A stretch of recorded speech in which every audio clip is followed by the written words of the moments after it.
for this introduction, and thank you to ADHD House and all who worked to make this conference possible. I consider it a great honor to be invited here, and I am grateful to all of you who have worked to make this happen and to all of you who have come today. I'm hoping to share with you some of the things we have been learning about this disorder, ADHD. You have heard from Andrea about the important role of parents and teachers in helping for this. I will be speaking a little more about the science of ADHD and clinical practice. I am a clinician. I see children, teenagers, and adults with ADHD. My youngest patient is 3. My oldest patient is 73. My specialty is high IQ children and adults with ADHD, because I think often they are overlooked. But I also see a wide range of people with many other problems as well. Our understanding of this disorder, which we call ADD or ADHD, has changed a lot over recent years. And so today I would like to tell you a bit about some of these changes, and particularly in the latter section, talk a little bit about something that we're just beginning to put together, and that is understanding more about the importance of emotions in ADHD. This disorder, as we heard in the initial presentation, I was not aware of taking it back to Hippocrates, but I can see that the history goes very deep, as it does here throughout Greece. But it has been recognized for some time as a problem with behavior. Often the people identified as having ADHD were just little kids who were seen as kids who would not behave, would not listen, and would not shut up. Were driving everybody nuts. But what has happened in recent years is that we've begun to realize that this disorder is not so much a problem of behavior as it is a problem with the brain's management system, its executive functions. And that it's a developmental problem that means simply that these functions often do not come online in the person's experience at the time you'd expect them to for most others at the same age, and that they often do not work very consistently. Now, what is this business of executive functions? Fancy talk, but what we're really describing is those aspects of the brain that manage things for us, that connect different experiences and thoughts, that prioritize and integrate our cognitive functions moment by moment.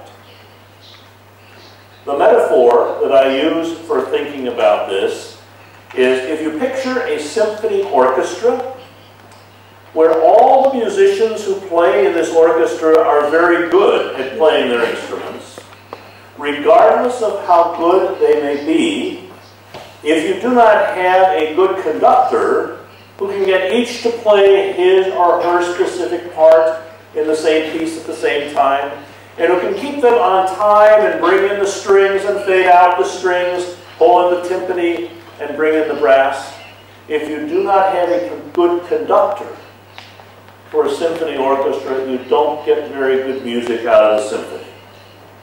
The problems in brain for people who have ADHD are not in those modules of brain that would correspond to the individual musicians.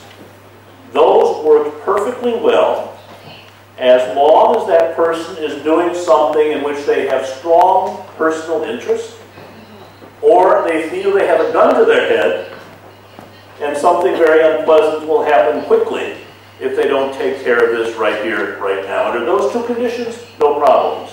More about that in a few minutes. The problems are with those neural networks of the brain that act as the conductors of the brain's symphony.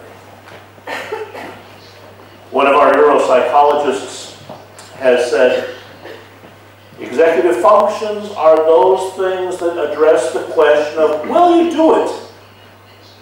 And if so, how are you going to do it? And when are you going to get around to it? So we are talking here under will you do it with problems of motivation and getting started. How will you do it? Planning and organization. When will you do it? When will you get around to it? And will you be able to remember what it is that you were about to do? Before I go further, I would like to say two things about the symptoms. I'm going to try to describe what this looks like.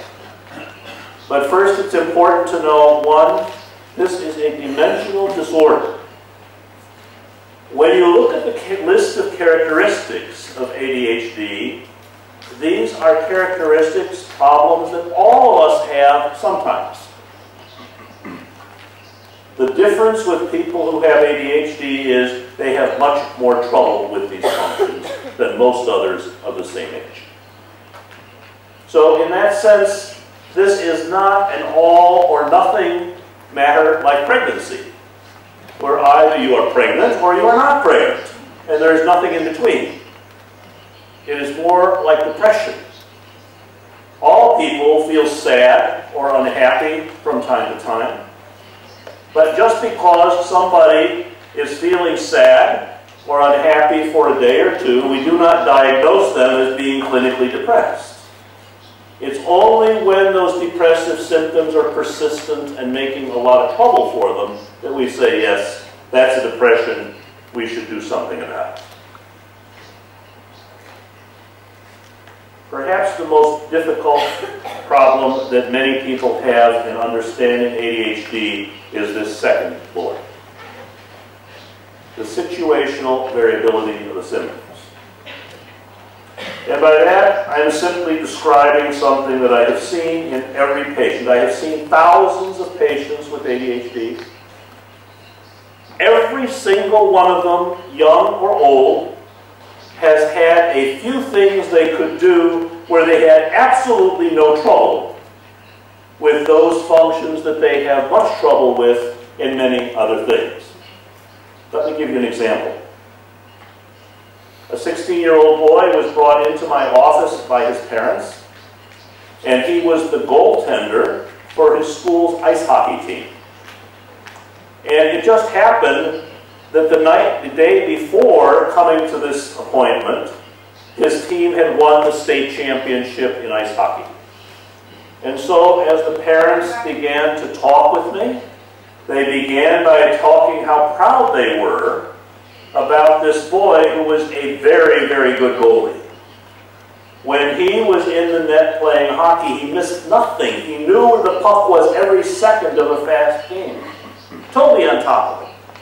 The kind of goalie every team wants. He was a smart boy. And yet he was always in trouble with his teachers. And the teachers would say to him, once in a while you say something that shows how smart you are. Well, we'll be talking about something and you will come in with some comment that's very, very important and interesting. You're very perceptive. But most of the time, you're out to lunch. You're not paying attention at all. You're looking out the window. You're staring at the ceiling. You look like you're half asleep. Half the time, you don't even know what page we're on. And the question they kept asking him was, if you can pay attention so well when you're playing hockey, how come you can't pay attention when you're sitting in class? Or here's another example. Often parents will bring in kids for me to see, and they'll say, you know, the teacher says this kid can't pay attention for more than 5 minutes. We know that's not true. We have watched her play video games. And she can sit and play those video games for 3 hours at a time and not move. The teacher said she is easily distracted. That's nonsense. When she's playing those games, she is locked on that screen like a laser. And the only way you're going to get her attention is to jump in her face or turn off the TV. So again, if you can do it here, why can't you do it there? Now, it's not always sport or video games. There are some people with ADD they're not interested in or good at that. When they're young, they might be interested in art and sketching and drawing. They're really involved in it. Or some others, when they're young, they may be making very interesting creations with Lego blocks. And then when they're older, they are taking car engines apart and putting them back together, or designing computer networks. But every patient I have ever seen who has ADHD has a few things like that that they are very good at being able to focus on, even though they have much difficulty in focusing on almost everything else. And if you ask them this question, you say, how is it that you can pay attention so well when you're playing this and not be able to do it here? Why here and not there, there, and there, which is also more important? Usually their answer is quite simple. They will say, it's easy. If it's something I'm interested in, I can pay attention. If not, I can't. And most people hearing that would say, yeah, congratulations, that's true for anyone. Anybody is going to pay attention better for something they're really interested in and for something they're not. But here's the difference. People who don't have ADD, if they have something they've got to do that's really important, they can usually make themselves pay attention, even if it's pretty boring, just because they know they have to do it. People with ADD, it is incredibly difficult for them to be able to make themselves pay attention unless the task is something that is really interesting to them, not because somebody said to them, you should be interested in this, but just because it is interesting to them for whatever reason. Or if they feel they have a gun to their head and something very unpleasant is going to be happening very quickly if they don't take care of this right here, right now. Under those two conditions, no problem. Anything else, a lot of problem. And so the difficulty with this, of course, is it makes it appear that ADHD is a problem with willpower. You can do it here, why the hell can't you do it here and here and here, which is so important? But the fact is, it is not a problem with willpower. It is a problem with the dynamics of the chemistry of the brain. I had a young man who came into my office one time and said, you know, I have a sexual example for you for what it's like to have ADD. I got kind of interested. And this is sort of a guy example, but I think that everyone can follow it. He said, you know, having ADD is like having erectile dysfunction of the mind. If the task you're trying to do is something that turns you on, you're up for it and you can perform. But if the task you're trying to do is not something that's really interesting to you, you can't get it up. And if you can't get it up, you're not going to be able to perform. And in that situation, it does not matter how much you may say to yourself, I need to, I really ought to, I should. You can't make it happen because it's simply not a willpower kind of thing.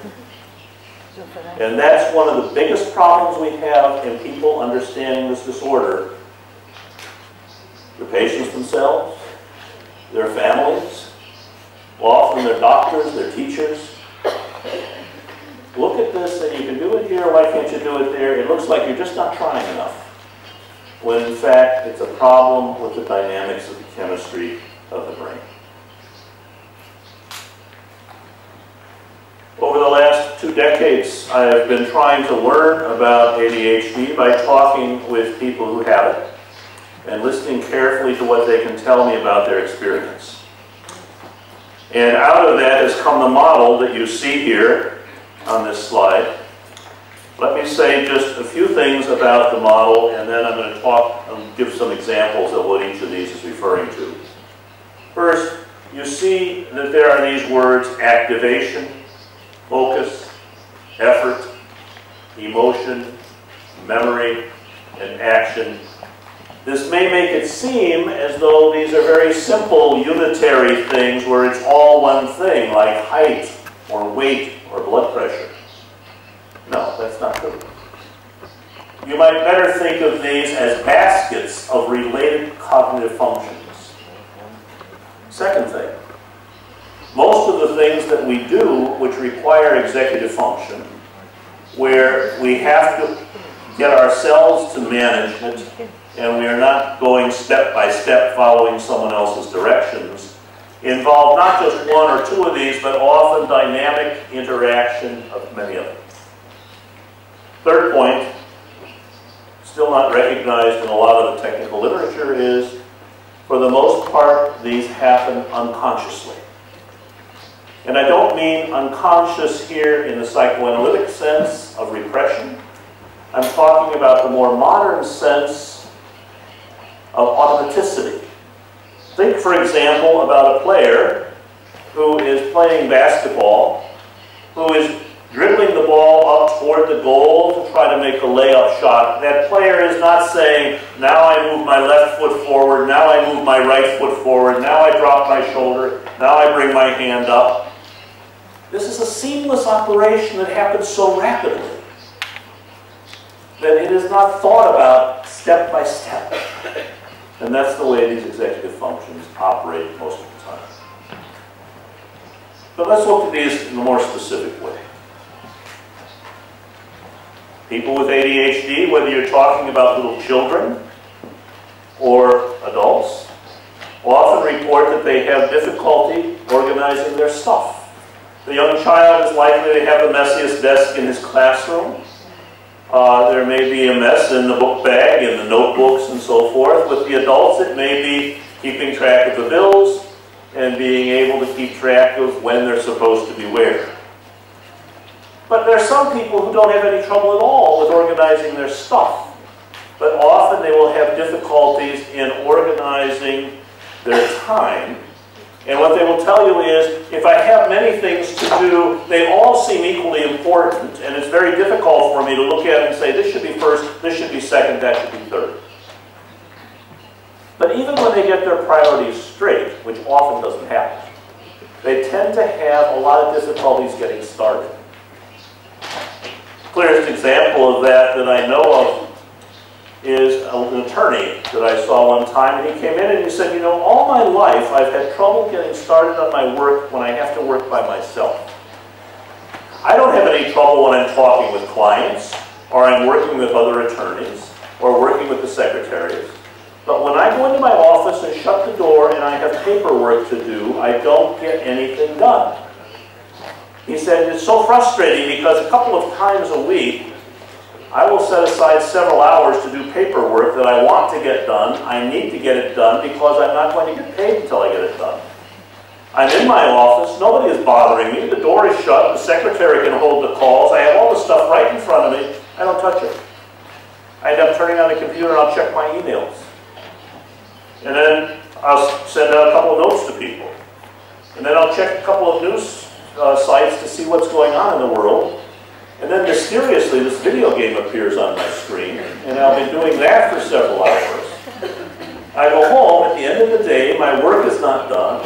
I'll have a bite to eat, watch a little TV, and then about 10 o'clock at night, it occurs to me, oh my God, I have this report I have to get into the office at 8 o'clock tomorrow morning. If I don't get that done, I'm going to be in very serious trouble at work tomorrow.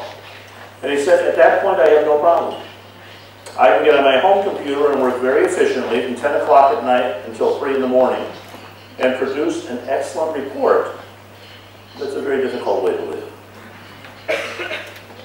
Often people with ADD, you know, all of us all struggle sometimes with deadlines, but it's almost, with people with ADD, it's almost like they can't really get interested in it until it's becoming an emergency. Focus. People with ADD will often tell you they have a hard time staying tuned, that when they're listening in a conversation or in a meeting, or when they're reading or writing and trying to get something done, they get part of it and then they sort of drift off. And then they get a little more and they're back in the drift off. And this back and forth, it's very much like what happens if you're trying to listen to your car radio and you drive too far away from the station that you're listening to. You know how it starts to go in and out on you? That's the way people with ADD tend to pay attention most of the time, even when they're trying. And like anyone else, they see and hear things going on around them. They have thoughts going through their head. But most people, if they have something they have to focus on, they can push that stuff out of the way and focus on what needs to be done. People with ADD, it's very difficult. You know, they will find themselves, you know, while they're trying to think about this thing, their mind just keeps wandering off. They will be thinking about some television show they saw the night before. And then they'll be back listening again, and then soon they're thinking about some conversation they had with somebody in the hall or on the telephone a couple of hours ago. Then they're back on task again. Then they're looking out the window, looking to see what else is going on, watching the clouds pass by and the traffic and the person who's sweeping the sidewalk.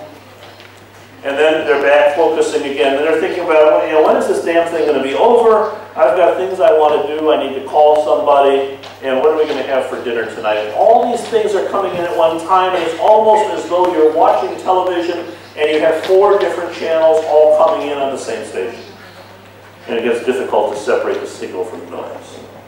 But there's also a specific problem with reading that we hear about from many of the patients who have ADHD. Have you ever had the experience where you've been working all day and you're very tired when you get home and you prepare dinner and you clean up the dishes and do whatever you have to do at the end of the day, and you're just about to get into bed and you suddenly realize there's a report that you have in your briefcase that you need to read because you're going to have to do something with it first thing in the morning. And you're dead tired, but you take it out of your briefcase and you sit down and read it, and you read it carefully, and you understand every word of what you're reading as you read through it. And then you stop, and you realize your eyes have gone over every word. You understood each word perfectly well at the time you read it. And now you haven't got the foggiest idea of what you just read. Have you ever had that experience if you read when you're dead tired? That's the way people with ADD tend to read most of the time, unless it's something they're really, really interested in. Another aspect of this disorder is difficulty in regulating sleep and alertness. People with ADD will often say to you, you know, I often stay up a lot later than I really want to or should, because I found that if I try to go to bed before I'm really, really exhausted, I can't shut my head off. I just keep thinking of stuff. And so I'll stay up late reading or watching TV or surfing the internet until I'm exhausted. Then I fall asleep fine. But at that point then, I sleep like a dead person. And it's very hard for me to resurrect myself in the morning when the alarm goes off. And in fact, unless I'm getting up for something I'm very much interested in, when that alarm goes off, I'll just keep hitting the snooze button on it unless there's somebody there to drag me out of bed so I can actually get there on time. During the day, they're usually okay if they're on their feet moving around or if they're talking a lot. But if they have to sit still for very long to listen or to read or do paperwork, their eyelids start getting kind of heavy and they get quite drowsy. Problems with regulating sleep and alertness are very common among people with ADHD. But it's also very difficult for them to sustain focus and effort on tasks. A university student who was a track star, a great runner, came in and he said, you know, my mind is a great sprinter, but it's a lousy distance runner. If the task I have to do is something where you just go do it all in one chunk and then you're done with it, I'm fine. But if it's something you can't do in one quick chunk, it's a longer term project, you have to keep chipping away at it day after day. He said, that I had a lot more trouble with. And my approach then is either hurry up, slapdash, get the damn thing done, let's not worry too much about quality control here. Or why don't we just set this aside and wait until it becomes more of an emergency? Of the 3 typical academic tasks, reading, math, and writing, the one which is usually the most difficult for those with ADHD is writing. In reading, you have the words on the page. In math, you have the numbers on the page, but when you have that blank page to fill in, many times people with ADHD have very good, interesting ideas to write about, but they have great difficulty in being able to organize them and prioritize them and put them into sentences and paragraphs so that it'll be a coherent paper. These are areas of much difficulty, and students with ADHD often have a lot of difficulty and need extra help with. Another aspect is emotion. Now, right now I'm talking specifically about managing frustration and modulating emotion. And I will give a few examples of this. But I'm going to talk a little more about emotion in another way, a broader way, shortly. A salesman came to see me one day and he said, I was eating lunch at the diner yesterday and I was in a good mood sitting there eating my sandwich. And the guy in the booth behind me got his sandwich. He's chewing too loud. He's going chomp, chomp, chomp on every bite. He said there was something about that noise that was driving me nuts. It was as though a computer virus had gotten into my head and just gobbled up all the space in my brain, and that was all I could think about was that damn noise. And I'm sitting there with my fist clenched, seriously thinking about getting up and smacking this guy in the mouth because he was doing so obnoxiously loud. I said I didn't do it. I didn't want to get arrested, but if I'd been at home, I would have been yelling at someone, or I would have walked out of the room. He said that was strange, because after a few minutes, he's still making the same noise, and then it didn't bother me anymore. He said, you know, stuff like that happens to me a lot, where there's some little frustration, the kind of thing that most people on a scale of frustration that goes from 0 to 10 would say, that's a 0 or a 1, maybe at the most a 2, will hit me like it's a 7 or an 8 or a 9. And he said, sometimes I make a big fuss about it, other times I don't say anything, but I feel this surge of anger where I feel like punching someone or breaking something. And usually it's over in just a few minutes. But he said it's not always that way. He said the day before that, I was in the office, I'm walking down the hall, a friend of mine who works in the other department came around the corner, he's walking toward me reading some papers as he's walking. And I hadn't seen him for a long time, so as we approached each other, I stopped and said, hey, what's up, how are you doing? He looked up, said hi, put his head down, kept right on walking. He said, now most people would roll it off in a minute and figure, well, he's in a hurry, he's got to get to a meeting or something, we'll talk later. He said, not me. He said, I have it at lunchtime, I got nothing done for the rest of the day. I spent all afternoon thinking, did I do something to piss him off? Or maybe I offended somebody in his department and they're all angry with me. Or maybe I'm just the kind of person nobody likes and nobody will tell me about it. I couldn't get it out of my head. Other people, it's not like that. They'll get an idea in their head of something they want to do, or something they want to get, or something they want to buy. And all of a sudden that wish gets so strong and feels so urgent that the feeling is, I must have it now. And it almost doesn't matter how expensive it is, or how inconvenient for them or for someone else, or whether they're using time and money now for this that they know they need for something tomorrow that's more important. It's everything they can do to get it, they will keep that up relentlessly until they either get it or they hit a brick wall. But even if they do get it, often it's simply a matter of now they're interested in something else. One more example. One was describing how she was driving down the expressway. And she said, I was in the left lane, I had a cement barrier on the left, and I had a large semi-truck, large lorry on the right. And we're going along about 65 miles an hour, and this truck begins to pull over just a little bit, and I got to thinking, what would happen if he didn't see me? And he pulled over and squished me against the cement barrier. And soon I am not just thinking about it as a possibility, I am running a very vivid movie in my head, imagining exactly how it would look if that truck came over and smashed into my car and crumpled the car, and sharp pieces of metal are sticking into me and I'm bleeding to death. The car is getting dragged along the Jersey barrier, the truck jackknifes, cars and trucks behind us are hitting us repeatedly, there's this massive traffic jam. It takes a long time to get the rescue squad in to cut me out of the car. By that time I've bled to death and they have to call my family and tell them I'm dead. And all this while I'm trying to drive the car 65 miles an hour down the road. And she says stuff like that happens to me all the time.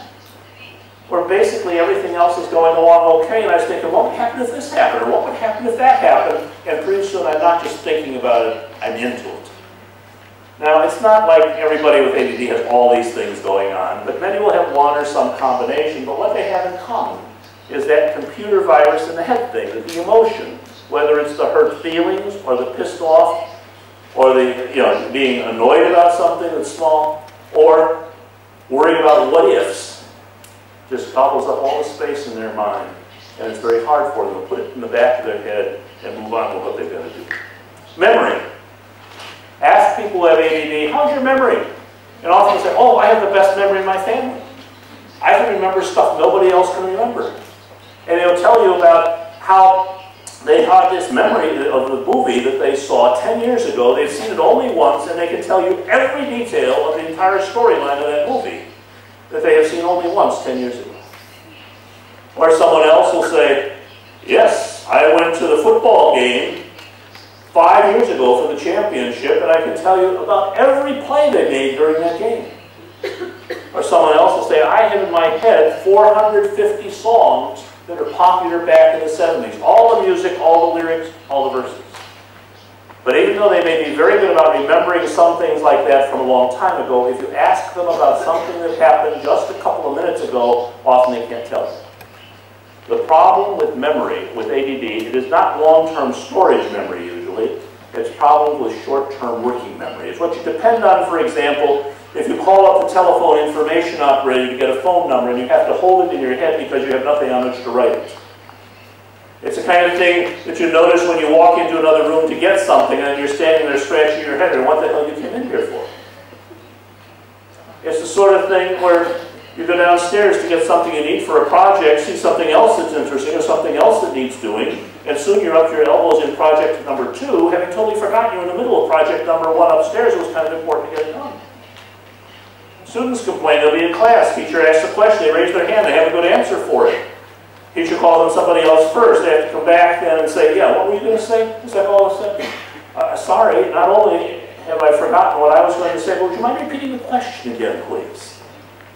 Or people will read something that they understood perfectly well, and then can't remember what they've read, or they'll study for an examination. You can quiz them the night before, they've got it. They go into class the next day, thinking they're going to get a good grade on this, and all of a sudden, a big chunk of what they knew the night before has evaporated. Can't pull it out of their mind when they need it, but then a few hours or a few days later, something jogs their memory, and it's all back again. It's not that they didn't have it, it's that they couldn't retrieve it when they needed it. Because you see, working memory is a search engine for the brain. These are problems which make a lot of difficulty for people in many ways. Monitoring and self-regulating action. This is not simply about people who are too hyperactive and too impulsive. It's also about difficulty controlling action, sometimes not slowing down when you need to slow down, and other times not speeding up when you need to speed up. Often people with ADHD have trouble sizing up an ongoing situation and monitoring their actions. And it's like they don't notice when everybody around them is getting bored with what they're talking about. And they ought to shut up and let somebody else talk for a few minutes. They may not notice that the way they're coming across is something which is annoying people or puzzling people. Being able to monitor one's own actions is quite difficult for many people with ADHD. So these 6 clusters are examples of the things which are problems for many people with ADHD. This is the sort of thing we're talking about when we talk about executive functions. But we speak about this often as focus. But this does not mean focus as in hold your camera still while you take a photograph. No, no. This is more like focus on your driving. Think about what you're doing when you focus on your driving. You are not gluing your eyes to the bumper of the car in front of you. You're watching what they're doing, but you're also checking your rear view mirror and your side view mirror. You're also noticing that the stoplight down the street is turning from green to red, and you take your foot off the accelerator and move it toward the brake. You may notice that there's a truck backing out of the driveway. You've got to be careful that you don't hit them. There may be a few pedestrians running across the street to catch a bus. And meanwhile, you've got to move over toward the other lane in order to make a turn, in order to get to the grocery store. And while you're doing that, you may be thinking about, what am I going to buy when I get to the grocery store? Now, what are we doing when we talk about focusing on our driving in that situation? It is not sticking on one thing constantly. It's noticing this, noticing that, remembering what you just noticed, keeping in mind where you're going, and being able to integrate these actions utilizing working memory in order to get the task of driving the car safely down the street. Now, when is it that we can begin to notice this problem? Sometimes it's very early. There are some young children who are born, and within a matter of a year or 2, parents, particularly if they've had a couple of other kids, will say, this kid is different. Much more difficult to manage, much more difficulty with sleep, much more difficulty with tolerating frustration and with following directions. But there are many others where we do not notice it until they get into school and they have to perform group activities and they don't get to move around just the way they want to. And they're expected to follow other directions. There's some others who do very well. My special interest is in high IQ folks with ADD. And often they do very well in the early years of their schooling, as long as they have one teacher most of the day who's helping to perform these executive functions for them. But when they move into middle school or secondary school, where now they have to deal with multiple teachers and various class obligations, they have great difficulty in monitoring themselves and in being able to manage themselves. However, there are some students who do quite well all the way through secondary school because their parents build such effective scaffolding around them to help them take care of what they need to take care of. You wouldn't even notice that there's a problem until they move out of the house. For example, if they're moving out to go on to university, or if they're moving out to take a job someplace and that scaffolding is removed, that's the time when sometimes they will then crash and burn. So it's not always early that we see it. Sometimes it's much later. Now let me just tell you about one specific scientific study which has been done, which addresses a question that many of us have wondered about. In our National Institute of Mental Health, Dr. Shaw and colleagues did a study where they had 223 kids who were carefully diagnosed with ADHD and compared them with an equal-sized group of typically developing children who did not have the problem. And what they did was to take an MRI image of their brain every year and a half as they were growing up. Now we know that for all children, there is a process during early childhood, early elementary years, where there's massive proliferation of cortical cells. A lot more brain cells are getting added, especially up front. That usually peaks in puberty. And then from the following years, for 3, 4, 5 years, there's a pruning process to get more efficient circuits there, in the same way that one prunes a fruit tree to get better fruit. And it happens that those circuits that mature rather late, they don't fully mature for most people until 18 or 20, 22 years. In people with ADHD, often that is delayed. And what they found when they were comparing literally 40,000 different points in the brain, it was a very high-powered computer analysis of the data, and when they looked at the development of these kids, half with ADHD, half not, over the course of their growing up, what became clear was that most of the brain development was exactly the same for the two groups. However, what they did find was that there were 4 or 5 areas of the brain, relatively small but important areas, where on average they did not mature until about 3 years past the time most others had matured. And for some it went as long as 5. Now the good news about this is that many of the people who have much difficulty during their late adolescent, early adult years, where we can understand it as partially a developmental delay in brain function, do in fact mature and manage to function quite well. And sometimes we see, for example, in our clinic, people who have failed out of university during their first year and then a few years later go back and are honor students. Not all are so fortunate. It doesn't always clear up. But the fact is, it's a developmental process. And sometimes it does, and sometimes it doesn't. But what do we know about what's going on in the brain? Well, we've known for a long time that there are chemical problems involved in ADHD. And we learned more about other aspects of brain development that I'm not going to bother you with right now, but let's just talk about the chemistry, because often people will say, oh yes, I know what ADHD is. It's an imbalance of chemicals in the brain, which makes it sound as though we're looking at too little salt or too much salt in the soup of the cerebral spinal fluid. That's not what's going on.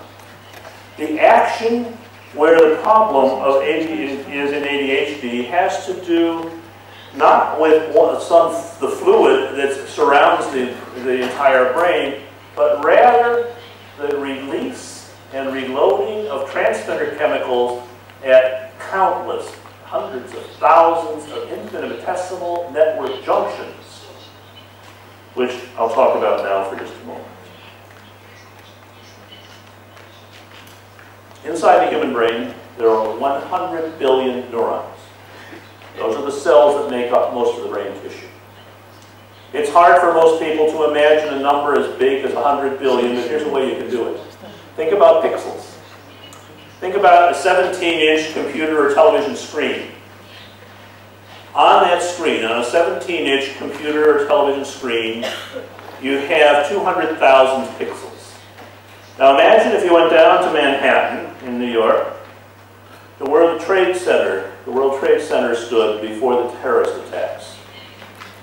Those buildings were 110 stories tall. Take one of those buildings and take 17-inch monitor screens and set them side by side, bottom to top, all the way up one side, all the way around, so this entire building is totally covered with 17-inch TV sets.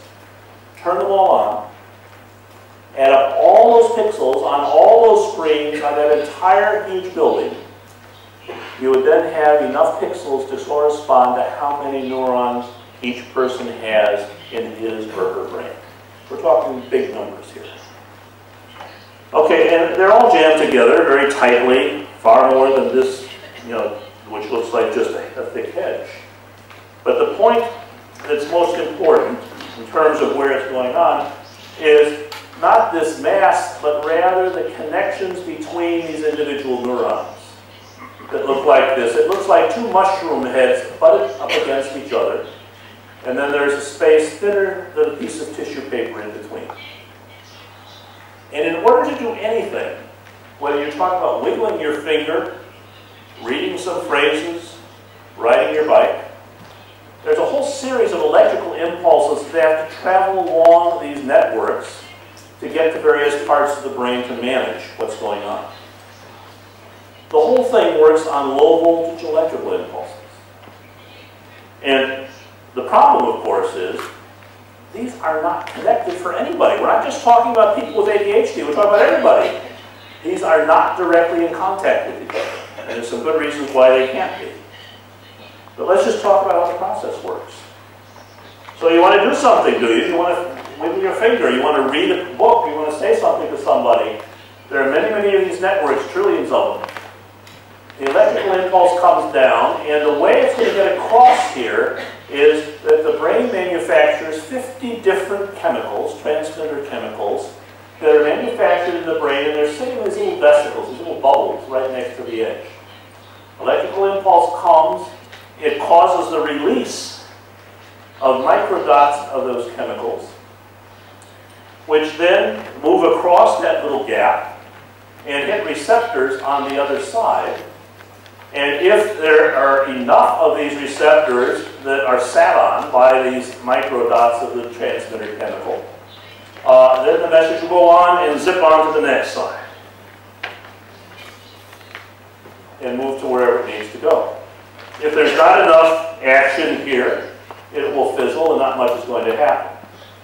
But the other thing you need to know is that over on this other side, there are like little proteins that function like vacuum cleaners that just go and suck up that transmitter, what's left of it, and repackage it so that you can get released again.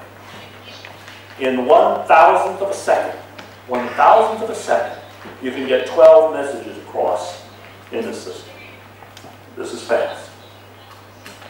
We think what happens with people who have ADHD is their brains make these chemicals the same way everybody else's does. There are two of the chemicals that are particularly important in ADHD, dopamine and norepinephrine.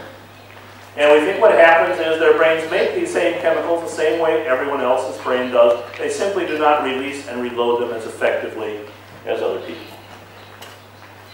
And we also know that the way the medicines operate is they slow down the reuptake so those little vacuum cleaners don't suck it out quite so fast. And in the case of some medicines, particularly the amphetamines, they may also release a little bit more of it. That's all they do. but it can make a big difference. Now, before I go on to this next slide, let me say that what we're talking about here is a process which goes on very quickly, but it's one which can make a big difference in whether or not we're able to take care of what's going on. Because think about this now. Why is it that people who have ADHD tend to function very well when they're doing something they're really interested in, or they feel like they have a gun to their head? Under that situation, you get an increased release of the neurotransmitter across there, and that works effectively. If it's something that's not very interesting to them, you don't often get adequate release, and they're likely to have much more difficulty. So that's just one of the basic building blocks of this disorder as we understand it. But now I'd like to move for a few minutes just to talk about this question of how does the brain determine motivation? To decide which things we think of or see or are asked to do that we're going to ignore and which ones we're paying attention to. Which ones we're going to do or not do. And the important thing here is to realize that motivation is not a unified variable. It's not all one thing. It's not like how much gas is there in the car's tank.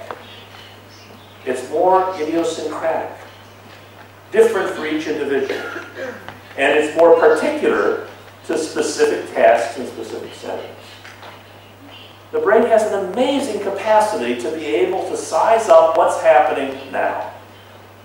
Every perception, everything we see, everything we hear, everything we think about, every task we're presented with is screened instantly, even before we even realize what's going on, by the brain's own Google search that pulls up relevant memories, often unconscious throughout the cortex.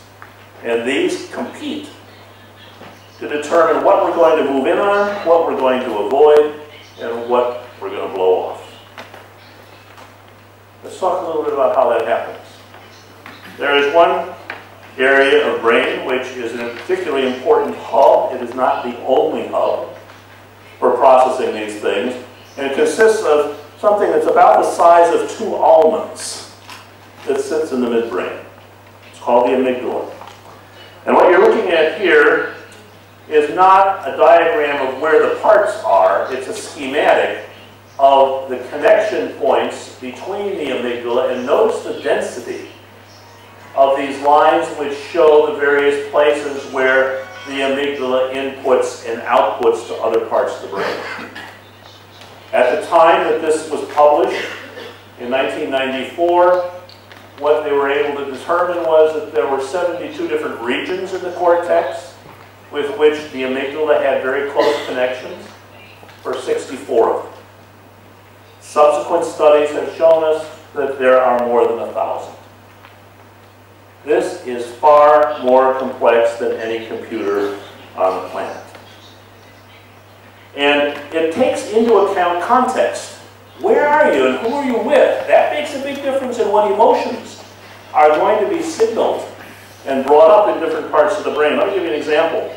My wife and I were traveling across the Atlantic, and we were very fortunate that we were allowed to fly business class, where we had the expensive seats up near the front of the plane.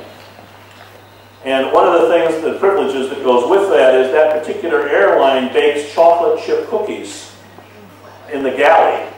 And it's very nice for the people who are sitting up front in the expensive seats, because you can smell these delicious cookies and then they'll come and give you one.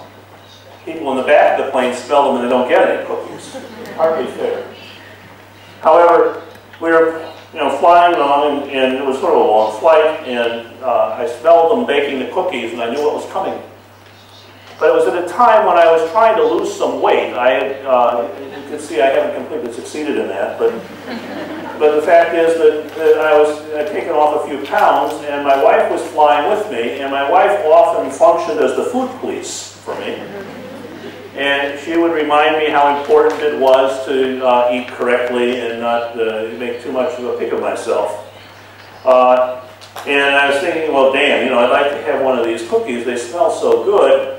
And here she is beside me, and I looked over, and my wife was asleep. And you can imagine the thought going through my mind.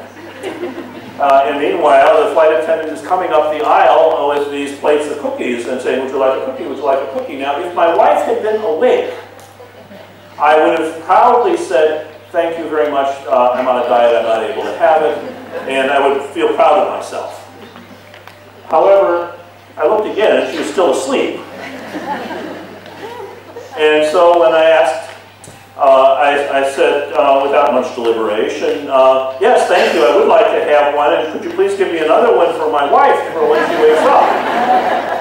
I think you probably know what happened. I ate both cookies quickly, and very quickly went to the galley to return the plates and the crumbs of evidence, and then felt like that was really very nice. I didn't bother to tell her all about this until a little bit later. But the fact is, context makes a difference. If she had been awake, I really would have been able to turn it down. But in this case, she wasn't. Think about it in another context. A student who works very hard to get every term paper in on time may suddenly not care about a paper because his girlfriend broke up with him and is now dating someone else. A student who's had very little interest in completing papers on time may suddenly get very interested and work hard to complete this paper on time because he plays on the football team and his coach has said, if you don't get a better grade in that course, you will lose your eligibility to play on the team, and you damn well better get this if you want to keep playing, and he may very well get much more interested. The context makes a difference, and the brain processes that for us instantly. This rapid-fire calculus of the amygdala and related networks is not just the amygdala. Sort out the competing priorities that we have that emerge from each individual's learning history, to mobilize and shape or to defer action.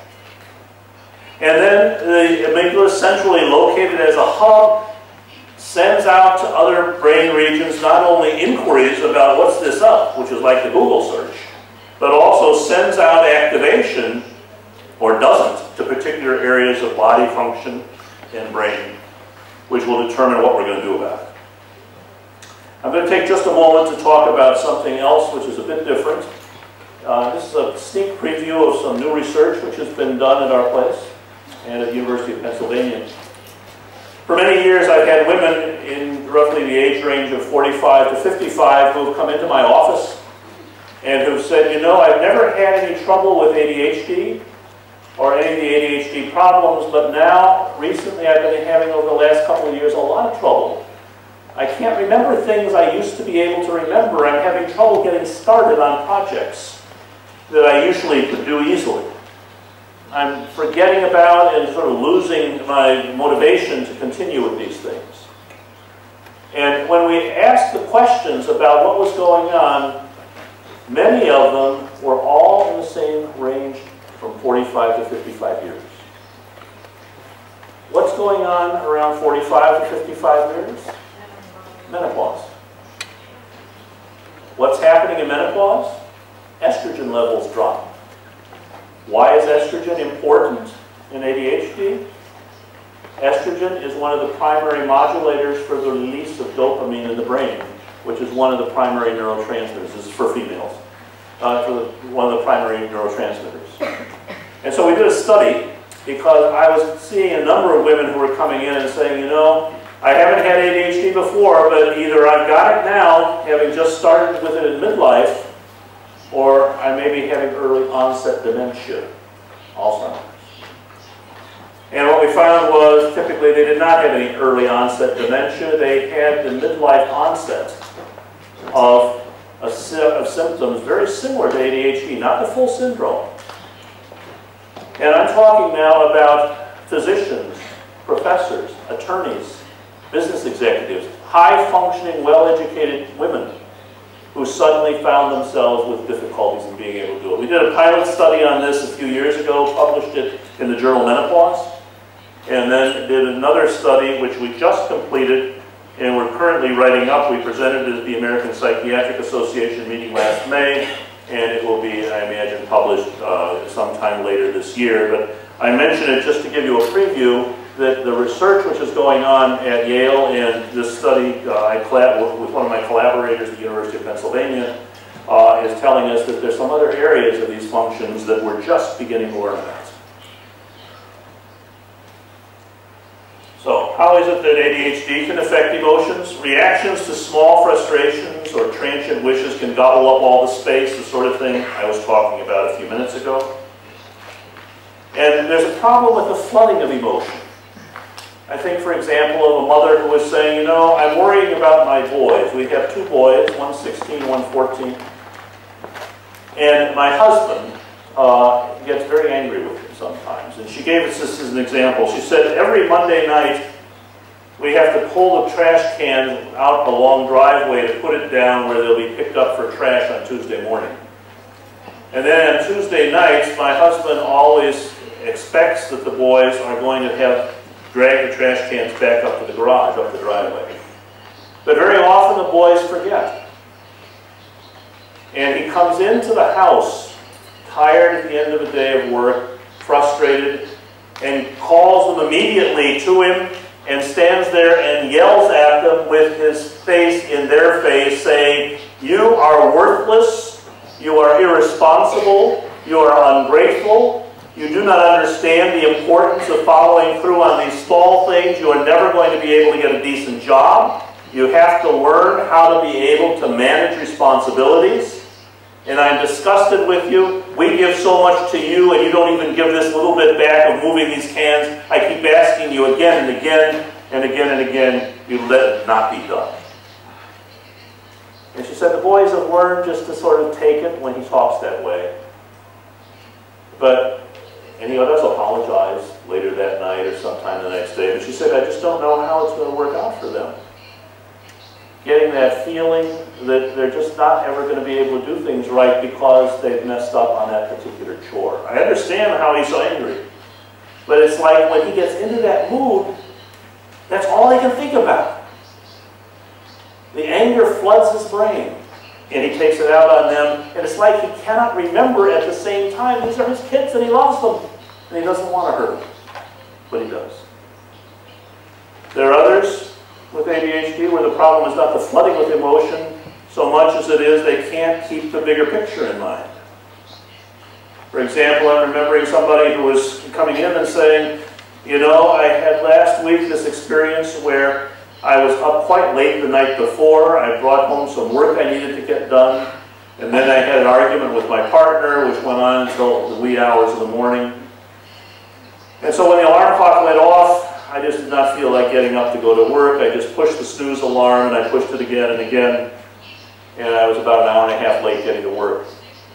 And it was only when I got to work and saw my supervisor's face looking at me that I remembered that it was just 1 week earlier that he had called me into his office to tell me the big boss is annoyed about the fact you've been coming so late to work so often, and you're probably going to get fired if this keeps happening.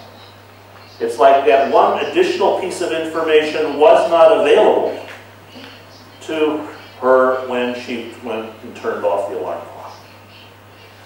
Men and women with ADHD often complain that they'll make impulsive purchases, that they see this thing that they like and that they want to have, and think about it only for a brief moment, and they'll go ahead and buy it without thinking about it may be something they can't really afford. You know, then often with people with ADHD, they'll focus too intently on one goal or task and forget about other things. Let's go back to the basketball game again. Think about what it's like if you are watching a basketball game through a telescope, where you can see very well what's happening in one little part of the court, but you can't see the other players. You can't see the places where the ball could be thrown. You can't see the defensemen who are at work. And you're not able to get the bigger picture. That's the kind of limitation that often happens with ADHD folks, where they can see very intently one piece of the action, but have a hard time picking up the bigger picture. Working memory is one of the biggest areas of difficulty for people with ADHD of all ages. And it's something which has a big effect on how they manage their emotions and being able to stay in touch with emotions when multiple emotions are important. So let me wrap up by saying that the essential problem in ADHD, as we now understand it, is that this is a developmental impairment of the brain's executive function. Secondly, that there are brain differences that underlie ADHD, and they include some things which I have not talked about, delay in maturation of some of these areas. I did talk about that one study, and the disruption in some of the regional communications within the brain. But this very important point that those with ADHD often have chronic problems with motivation in many, but not all situations. The chemistry of motivation is modulated by complex processes that involve the amygdala integration of each individual's emotion-laden memories that are embedded for us in what we see and what we think about. Working memory and focusing impairments characteristic of ADHD may impair motivation by causing either emotional flooding or excessively constricted focus. I just go right by this slide that I was intending to show you, but anyhow, I've got 4 books I've published to talk about some of these things. I have some samples on the desk here. Please don't take them away, but you're welcome to look at them later if you wish. And I thank you very much.